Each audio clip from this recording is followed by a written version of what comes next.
Morning, I'm Global! Before I start sharing with you my testimony, I would like to make a declaration. Sir Chan, I am not great, and I refuse to read and write. Can I be a millionaire? Thank you, I'm Global. Ang gusto ko i-share sa inyo ngayong umaga, hindi ako bago sa AIM Global. Actually, we joined, my wife registered in 2007. But before I continue sharing with you my testimony, I would like to give a little background kung sino po ako. Sinabi na po, bilang kita ako pangalan, I'm Edwin Poblacion Sulit. Ano po? Kasi po, dalawa po kami ang Edwin Sulit po dito eh. Kaya, ako po, Poblacion. So, I'm a surgeon by profession, but I used to serve the government, no? I choose to serve a hospital in the province. Sapagkat gusto po namin yung balanced lifestyle. Okay? Gusto ko yung medyo relax naman. Ano? No. Maraming klase po ng mga doktor. Karamihan po sa mga doktor dito po sa nagfa-flux sa Manila kasi gusto nila yung lucrative yung practice nila. Subalit, mayroong grupo din mga doktor na gusto nilang doon sila mag-serve sa mga less fortunate. At kami po yon. So habang po ako right after ng aking graduation and I took the board exam in 1992, I immediately served the province. Doon po ako nag-start na aking practice sa San Jose District Hospital sa San Jose Occidental, Mindoro. I served the government for almost 15 years. I started in 1992 and ended in 2006. 1992 po hanggang 2003, nandun po ako sa San Jose Occidental, Mindoro. But noong 2003 po, my mother had a problem, heart problem. Okay? Yung mga kapatid ko po, mga nurses sila lahat, pumunta na po sila sa ibang bansa. So wala na po makasama ang aming nanay. My mother had complete heart block. And she was due for pacemaker insertion. Okay. Dahil wala na pong mag-aalaga sa kanila, we finally decided to go home. Kapagkat po kami ay taga-Guimaras. Guimaras Island po kami. Yung lugar po namin ay matamis sapagkat ang mangga po na pinakamatamis ay matatagpuan po sa amin sa Guimaras Island. Palakpakan po natin. So umuwi po kami.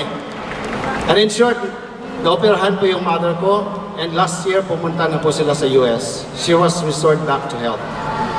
Okay, nung nandoon po kami sa Guimaras, nag-serve na rin po ako ulit as Chief of Hospital ng District Hospital sa province namin.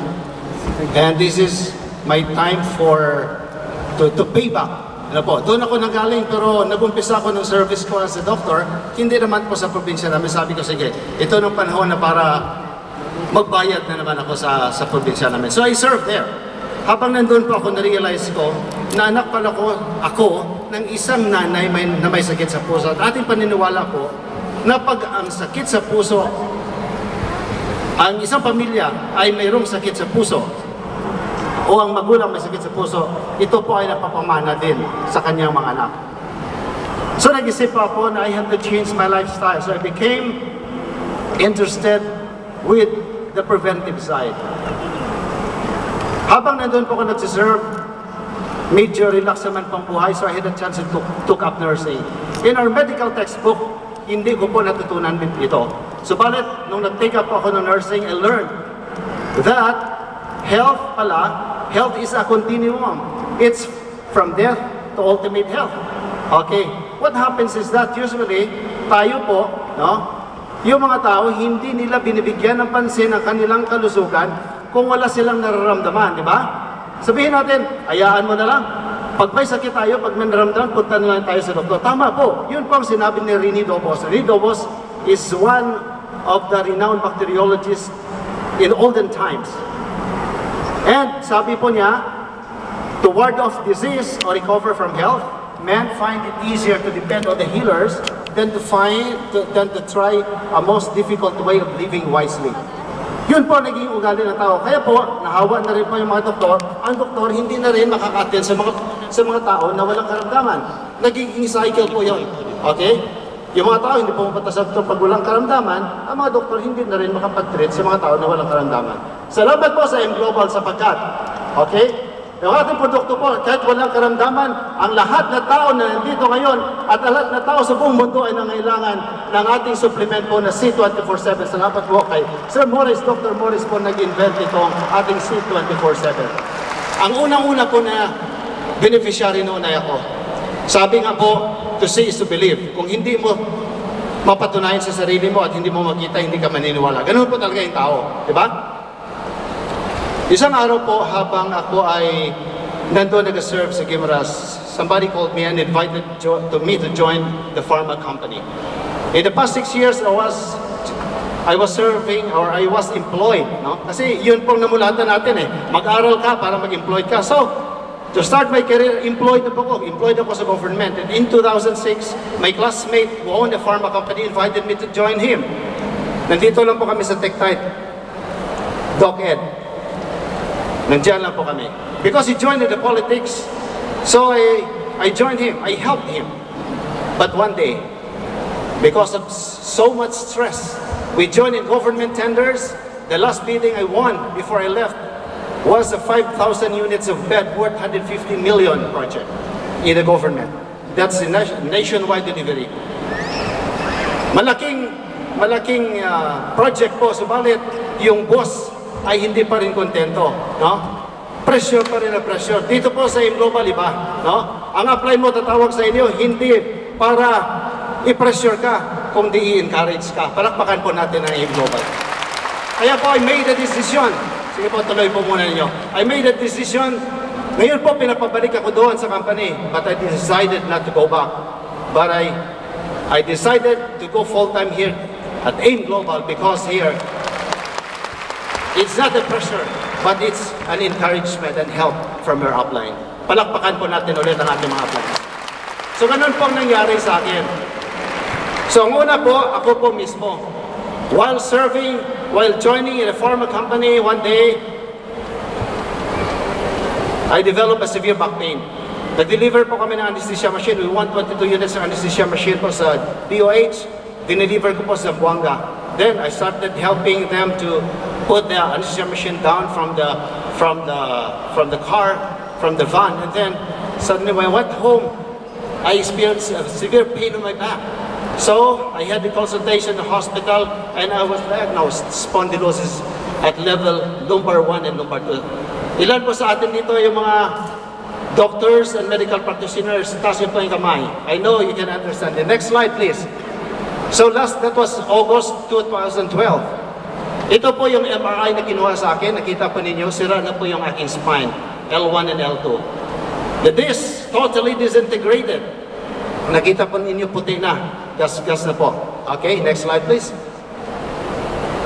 And there's so much restrictions.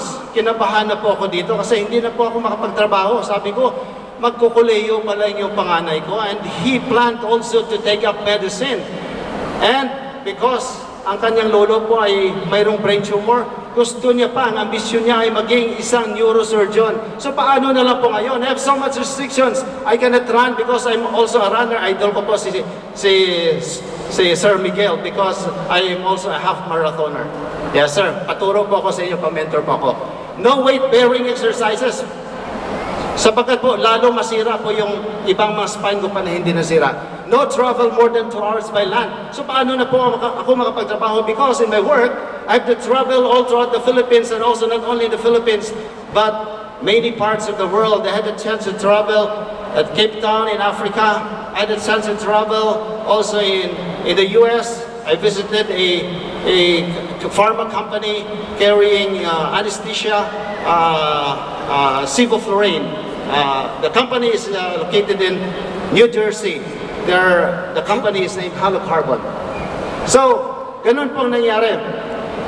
I had the privilege also to travel around the world. But this time, hindi na po ako makatravel. Paano na lang ang mangyayari sa buhay namin? Including the education of my children. Next slide, please. So the treatment includes rehabilitation exercises, pain medications, food supplements, And my doctor said, the neurospine surgeon from PGH advised me, sabi niya, Doc, kung hindi matagal ang sakit, hindi mag-respond sa rehab, Sir John, o rehabs, idol ko po kayo kasi yun din po nakatulong sa pagpagaling ng likod ko. Sabi niya, subalit kung hindi gumaling likod mo, we have the choice but to conduct operation. Nalagyan po natin ng kalso para hindi po maipit yung spinal accessory nerve ninyo. So ganun po ang advice niya sa akin. Salamat. I changed my lifestyle, I changed my diet. Next slide please. I explored many options. One, I enrolled in a CHIP program in Manila Sanitarium and Hospital, which teaches us to eat fresh foods, avoid highly processed foods as much as possible. You eat fruits and vegetables fresh, sapagkat po yung enzymes ay hindi pa nasisira by heat. Tama po, Doc Morris? And I also explored autologous stem cell. Ang stem cell po ay famous ngayon, di ho ba? Tama. Stem cell, I also trained stem cell so that I will understand fully. Maybe it would help my disc, no, to regenerate. Yun din po ang isa sa mga options ko. And I also enrolled in naturopathic medicine, Corinthian Naturopathic College based in Glendale. So I begin to understand that also there's a practice in the US, what we call orthomolecular doctor. I'm not sure if the Doc Morris is also an orthomolecular doctor. Orthomolecular medicine believes that in our body there's an optimum level of nutrition. And degenerative diseases, many of the diseases will manifest, the symptoms will manifest if there's an imbalance in that nutrition. Mostly depletion, I believe, because we cannot get any more the proper nutrition that we expect from the food that we eat because the soil in the first place is already depleted. Is that correct? Yes. Imbalance na po. Basic Filipino diet. What is a basic Filipino diet? Rice and fish, di ba? So ano na makukuha natin? Protein lang at saka carbohydrates. How about the other supplements? Thanks to AIM Global, Nature's Way, because they invented or developed the C24/7, the most complete supplement I can find in the market. Palakpakan po natin. Ituloy niyo po. Wala na po ako makitang supplement na mas kompleto pa kaysa complete at C24/7. Ang complete na, dinagdagan pa, lalo pang kinumpleto, dinagdagan pa ng anti-aging. Palakpakan po natin ulit ang C24/7. So ang ginawa ko po, mahirap din po mag-prepare ng food, especially kung nag-travel kayo. Kasi nag-improve na po yung symptoms ko. When I go back to my doctor, after taking C24/7, okay, regular ko po, because it's a complete nutrition already, my doctor was surprised. Sabi niya, Doc, wala ka ng symptoms, hindi ka na-operahan. Palakpakan po natin ulit. It is because of C24/7 that the pain in my back was gone. And I'm no longer a candidate for surgery. Next po, hindi lang po sa akin. Ang amin pong mga father and mother-in-law ko po ay nakatira sa amin. My wife is there. I would like her to stand also for acknowledgement, please. Yeah, she's there. Okay, yung father niya po, veterano rin po ito. Isa na lang pong kidney. Opera po multiple stones. Long time ago. And in the year 2003, nagka-seizure po siya. Ang tagal po ng seizure niya, siguro mga 2 oras. In Russia sa hospital, maraming hospital dinala niya. Eventually, he was operated, admitted. Next slide please. Next slide. Next case. Ay, sorry po. Ang second case pala is a high blood pressure. Yung mother po niya is a candidate, has a high blood pressure. Ano po? The highest BP is 200/110. This mother-in-law of mine is maintained several antihypertensive drugs, and the latest was amlodipine 10 milligrams once a day. But because of the SAM product, Vida, okay, it has human clinical studies, right? So, kung nahihirapan po kayo mag-penetrate sa doktor, gamitin po ninyo yung Vida. It has human clinical studies. Okay, thank you po for the reminder. So, we use Vida. Sabi ko, gamitin for 1 week. And then, sinok po siya for 1 week. After 1 week po, next slide, tinanggal ko na po yung kanyang amlodipine. I was surprised that the BP, I'm not surprised. It's expected that the BP will be maintained by Vida. And sa ngayon po, wala na siya ibang medications, only Vida. Next slide, please. And there are some occasions pala na kung minsan naubos siya ng Vida, may 3 days, maintain pa rin po ang kanyang blood pressure because there is a sustained dilatation of the arteries. And the third, the patient I'm mentioning, he was diagnosed with meningioma. He was operated. Next slide, please. Yeah, that's the admission record. Next slide, please. That's the operation record. He was operated. Hindi po nasimot, hindi naubos yung brain kasi ang tumor sapagkat nag-encroach po sa brain tissue. Kung uubusin po yon, maparalyze po siya totally kasi po yung part ng brain natin na control ng movement po ay inabot yun na. Yeah, next slide please. So that's the clinical abstract and the biopsy states that it's a meningioma. Yeah, okay. Meningothelial meningioma. Next slide please. The patient after operation, he was discharged apparently improved without seizures. Next slide please. Okay. And he was discharged with medication, Dilantin as maintenance medication. Next slide please. Yeah. That's after operation po. Tuwang-tuwa na po kami kasi wala na po siyang seizure. Salamat. Next slide please. Subalit, noong 2009, doon na naman ulit. He developed seizure attacks again almost every day. And the Dilantin was increased by the doctor. Next slide. Subalit, ang kinakatakutan ng doktor, baka po maabot na yung toxic level. So he advised us in 2009, nagkukuna po ng assay. So, ang assay po nagsasabi, ang normal level is up to 20. Ang kanyang level po is 17. So, binigyan po siya ng another medication that was Depakote. Okay, next slide please. At, good news. Next slide please. Kahit gano'n na po, dalawa na pong gamot niya, nagsisisure pa rin siya. Sabi ng kanyang neurologist, tanggapin niya yung katotohanan niya, accept the reality that in a lifetime of that patient, he will always experience seizure. Yun na po ang normal sa kanya. So balit po, hindi kami nawalan ng pag-asa. We tried using 24/7 to this patient. And after 1 month of using at a maximum dose of 9 capsules a day, dahan-dahan naman po namin in-increase. After 1 month po, mga January po, expected again. As promised. Maybe the inflammation is controlled and we don't observe seizure anymore. Na-control po kanyang seizure. Palakpakan po natin ulit ang C24/7. Next slide. So he is maintained now upon the advice of our medical consultant, 1 capsule 3 times a day. Next slide please. Few slides. So yun po ang pasyente natin. Although po hindi po siya makalakad, isang araw pinapanalangin mo sana makatayo siya ulit. Next slide please. So because of this, we are now a believer of the product. And not only me, my wife, but the whole family, get a family account. We are all AIM Global Distributor. And after 1 month of labor and effort, next slide please. Me and my eldest daughter were qualified as silver executive. Thanks to my upline, Mr. Alboro, who helped us to attain this. And we are now going to become a gold ambassador soon. Next slide, please.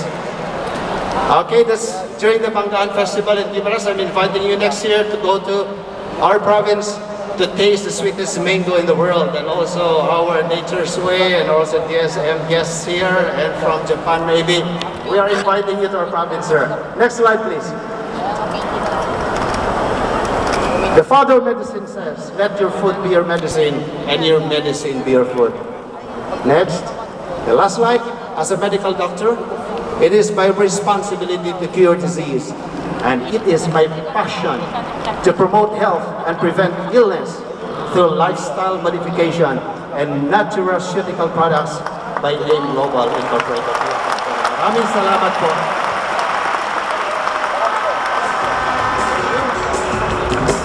All right, thank you. Let's give it up.